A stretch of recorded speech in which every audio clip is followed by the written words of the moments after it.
What's up, ladies and gentlemen?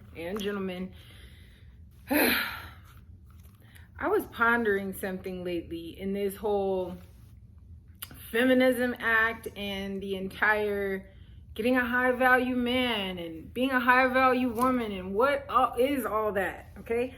I'm over here 33 years old, single, had several failed relationships in my life, and being born at the time I was, being a millennial, I feel like we were guided as women and then thus men, which, you know, it's an after effect how it affects the men as well, of switching what's natural to nature as far as the male and female gender roles, okay?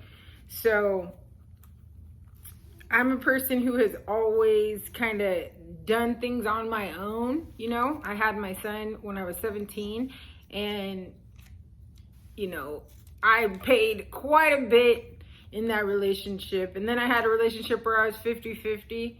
And then I had a relationship where everything was given to me. And then I had a relationship where it was like a building phase. So I feel like I have a wide range of relationship experience to understand at this time, like, what happened? And, you know, I think part of it really was what we were fed to in the 2000s era, as far as what it means and to be an independent woman. And as far as, like, okay, we went from bills to independent women. And if you think about the lyrics in that song, I remember being in elementary school, probably 5th grade, when Bills came out. And it was more like, hey, what can you do for me as a man? How can you provide? And yeah, it's a little hyperbolic. It's a little exaggerated in what they're saying. But the premise of that song is, hey, you know, I'm a woman, you're a man. Or, you know, even same-sex marriages or same-sex relationships, you know, you have that feminine and masculine polarity that is needed to keep a relationship healthy. That's what that song Bills was more about, I think, you know. But then fast forward to independent women, okay? I'm going to read you one of the lyrics on the first verse that Beyonce said. She said, I pay my own car note and I pay my own bills. Always 50-50 in relationships. Okay? That song was released in 2001. Okay, I was 12 years old. What do you think that does to a young mind? Okay? I'm like, okay, this is what you're supposed to do. And you saw women fighting for their rights in the workplace. And you started realizing, like, oh, maybe we've been shorthanded. And then you start feeling bad for people. This is us Western women, very specifically us Western women. We look over in other countries like, oh my God, these poor women. And in some cases, yes, but I mean, who knows how much of that was propaganda or not. But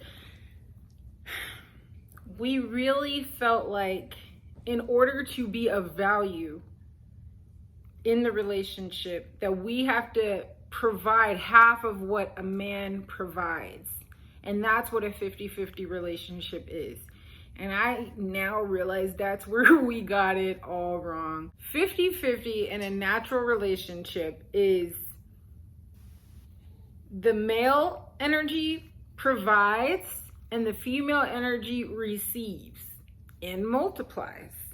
That's just how it goes. That's how it's teamwork. So as a woman, and we're independent, when we're trying to provide like a man does, and he might think, because he's also from the same generation of us, that is what a woman does, but he's not understanding why he doesn't feel as much of a man, or he may want to go outside of the relationship to feel some unidentified need.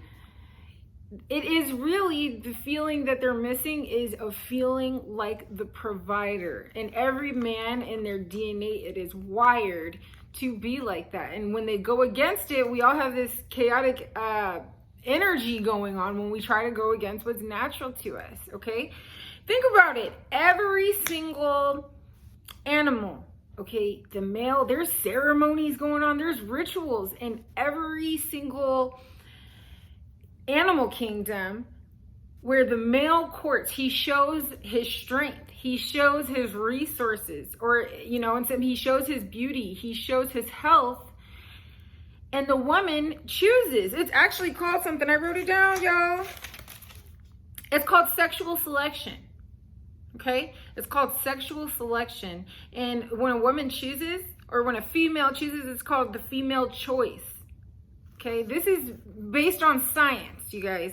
And we try to go against science, and that's what's going on. And that's why I think we have such a high divorce rate in this country. And why I'm still single at 33, because I was really trying so hard. I remember in one of my relationships where the guy was very much providing. It was an unhealthy relationship in other aspects, but he was very much a provider, and I did not know how to receive that. So yeah, in my last couple of relationships, I tried to match the providing, where either in one scenario, I felt like that was my way to show my worthiness and show my value, that like, here, I'm pitching in too. But a man who's truly a provider doesn't want you to pitch in that way. He wants you to make his house a home. He wants you to feel, he wants to be able to have some peace with you. Every single successful man, whether they cheated on her, dogged her out, or what, but every single successful man who has really done something immense in this world, like life-changing, world changers, had a strong woman behind them. Because women, we multiply those ideas, we multiply that money. We multiply that money, but we really do. So I realized too, like, it doesn't mean that you're just sitting back not doing anything. You can still have your thing, but guess what? Your money is now being able to be used towards things that make you happy, things that, you know, maybe you want to go invest your money and stuff like that. You now can be free as a woman to receive and to multiply. That's what we're supposed to do. And then the song Miss Independent by Neo. And I don't know if you guys have heard what's going on with Neo, but like, come on, like, this was ingrained in our head. Music, it's like a spell.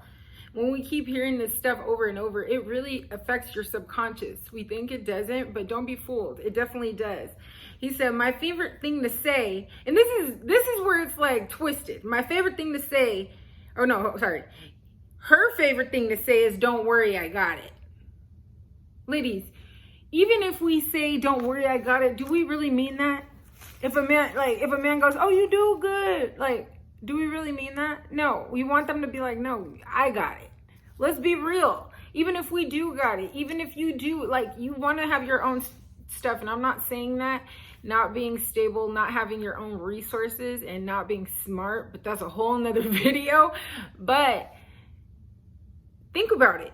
And then he goes like this. Something else so sexy about a woman that wants you but don't need you. And then later on he says, girl, you're everything I need, you're everything I need. So there's something sexy about a woman who wants you but doesn't need you, but you need her. Like, come, you guys, it's an oxymoron. You got to really dig into what we were taught. If you were born in the late 80s or born in the 80s and listen to this stuff in your teenage years in the 90s and 2000s, this is the stuff we were fed. Oh, God. Reading my notes, I'm just getting...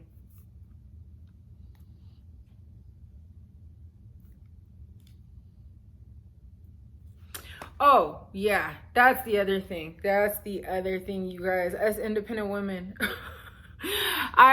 listen, I used to say this all the time too. Oh, I'm not going to have a man telling me what to do when I can move and shake. Listen, most of us, not all of us, and I've had my own businesses and I'm freelance. I usually am working for myself. You're still beholden to a man. You're beholden to your boss. So what would you rather, who would you rather work for? Okay, and the women that are doing 50-50, you got two bosses. Now you got who you got at work, and then you got to come home and, like, what are we doing to ourselves? That is why we're overworked. That's why there's so much post-traumatic stress. We are not able to do what a woman does, okay? And I'm just saying this because, hey, I've been there. I'm still there. And I'm realizing this stuff now, and I'm so glad some people are waking up, but we have to be the reciprocal to what we want in a man. I used to, okay, you write your list of all the qualities you want in a man, and then you realize, okay, you don't want to be so much physical or like superficial, so you go into their values. And then there's this saying that says, okay, now you need to become what that list is. And if you want a provider and stuff, then you're like, oh shoot, and there's this like internal struggle because you don't want to be a provider. We have to not become the equal, we need to become the reciprocal of what we want. So if we want a man who can provide and who can be a funny guy, then we need to be someone who can receive and someone who can be playful and let loose. Does that make sense? Like being the opposite, the yin to his yang. That is how polarity works, and that's how healthy relationships works. And I have healthy relationships, and I came from a 2-parent household, and my parents do this very well, where I didn't understand it before because my mom is very much into her feminine when she's with my dad. And before I was like, that's sex, but I mean, she's still stable and they're very happy. So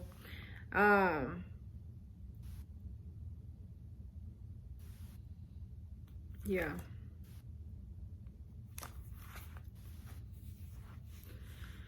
So that's what I wanted to talk about today, you guys. I really feel like there has been some rewiring of us women being in our masculine energy, and it is okay to relax. We actually have to relax a little bit in order to have the right man come in. We have to learn how to receive now, okay? I'm working on it too, so let me know what you guys think about this video. I'm gonna keep going. I'm on a roll. So subscribe if you like this video. Give it a thumbs up so that more people can check it out. And check me out my next video because I'm about to record another one. Bye.